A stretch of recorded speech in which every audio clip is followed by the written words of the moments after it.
Hello everyone and welcome back. In today's video, I'm going to show you how to change the language in Capcut step by step. Changing the display language allows you to use Capcut in the language you're most comfortable with. So let's get started. First, open Capcut on your computer.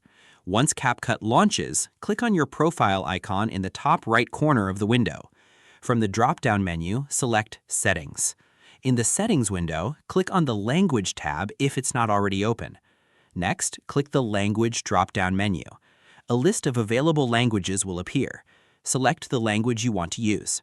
After selecting your preferred language, click Save or Apply, depending on your version of Capcut.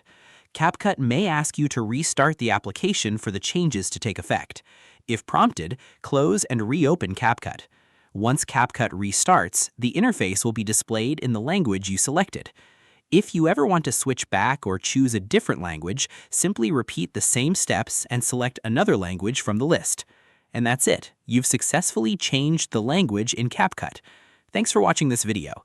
If you found this tutorial helpful, don't forget to like, subscribe, and turn on notifications for more Capcut tutorials and video editing tips.